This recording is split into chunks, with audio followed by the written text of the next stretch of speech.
네, 더불어민주당 국방위 간사 김병주 의원입니다.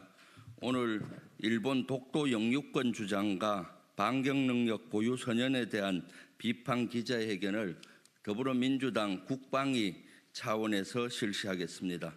오늘 참석해 주신 분은 안규백 의원님 참석해 주셨습니다. 그리고 김영배 의원님 참석해 주셨습니다. 독도 영유권 주장과 평화를 깨고 전쟁 가능 국가의 야욕을 내세우고 있는 일본을 규탄하며 일본 정책에 대한 단호한 대응을 촉구합니다.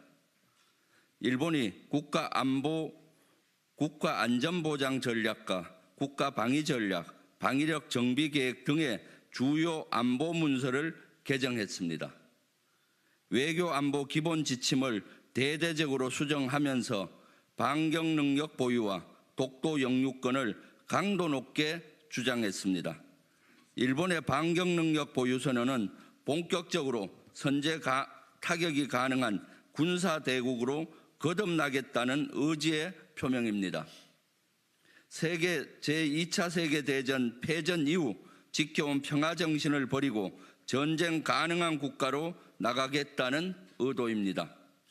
이는 자위대를 전쟁 가능한 군대로 만들려는 속셈입니다. 방패만으로 가능했던 일본 자위대의 역할을 확대해 공격이 가능한 창으로 만들겠다는 야욕이 고스란히 드러납니다. 이 개정에 따라 원거리 타격 무기, 유도탄 및 순항미사일 등의 전력을 갖춰 나갈 것으로 전망됩니다.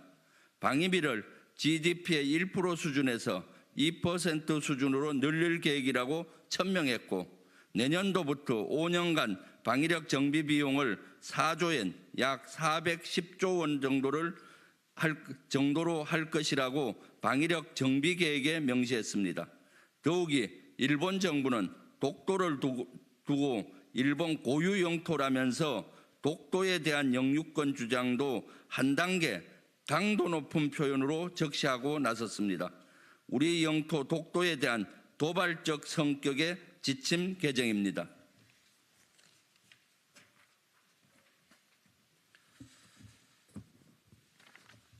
또한 가장 우려되는 것은 일본이 반격 능력 보유 선언은 유사시 대한민국과의 협의나 허가 없이 북한에 대한 공격을 감행할 수 있다는 점입니다. 일본은 이번에 무력 행사 요건을 언급하였는데 무력 공격으로 일본의 존립이 위협받고 국민의 생명, 자유에 명확한 위험이 발생하고 국민을 지키기 위한 다른 수단이 없으면 필요 최소한으로 실력 행사를 한다라는 원칙 등입니다. 이 원칙은 굉장히 주관적인 요건이기 때문에 일본 스스로 한국의 동의나 허가 없이 자유권적 차원에서 일본 스스로 북한을 공격할 근거가 되는 것입니다. 일본의 북한 공격은 우리 대한민국 안보에 치명적인 영향을 미칠 것입니다. 우리 헌법 제3조에는 대한민국의 영토를 한반도와 그 부속 도서로 한다고 명기되어 있습니다. 일본이 우리나라 협조 없이 유사시 북한을 공격하는 등 자의적으로 무력 행사를 할 가능성이 생겼습니다. 일본의 이런 안보 정책 전환으로 인해 동북아의 안보 불안이 증대될 것으로 예상됩니다. 군사 대국화와 재무장으로 다가가려고 하는 의도가 뻔한 일본의 야욕을 강력히 규탄합니다. 또한 일본의 이러한 안보 정책을 즉각 철회하고 재수정할 것도 촉구하는 바입니다.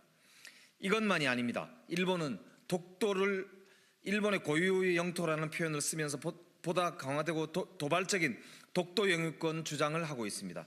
일본은 즉각 독도 영유권 주장을 철회하고 관련 문서에서 이런 문구를 삭제해야 합니다. 윤석열 정부의 보다 강한 대응과 조치를 요구합니다.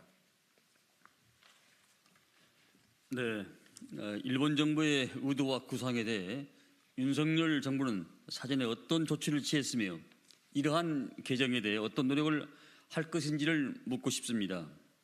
어제 대통령실은 일본도 방위를 위한 고민이 있다는 등 한미일 안보 협력이라는 큰 틀 속에서 논의가 가능한 사안이라고 입장을 내놓았습니다. 비판을 하거나 주권을 외치지는 못할지언정 또다시 일본의 극우 세력의 대변인이 되어 일본의 입장을 변화하고 나선 것입니다. 윤석열 정부의 외교안보 정책에는 대한민국의 국익을 찾아볼 수가 없습니다. 우리 국민이 아닌 일본의 이득을 위해 움직이는 집단 같습니다. 윤석열 정부는 굴종적인 한일 정상회담으로 한미일 안보 협력과 관함식 참석 등을 급하게 추진하더니 결국 일본에게 다시 한번 뒤통수를 맞고 있는 것입니다. 우리 더불어민주당은 집권 후부터 아무런 시직도 없이 일본의 그림자만 뒤쫓아가길래 줄곧 비판을 제기했던 것입니다. 아니나 다를까 결국 일본이 야욕을 드러내고 있습니다. 이런 상황에서도 윤석열 정부는 일본에 대한 저자세, 모실리 외교를 지속할 것입니까? 대체 우리의 국익은 어디에 있습니까? 지금이라도 정신을 똑바로 차리고 굴욕적인 한일 외교에서 벗어나기를 촉구하는 바입니다. 감사합니다.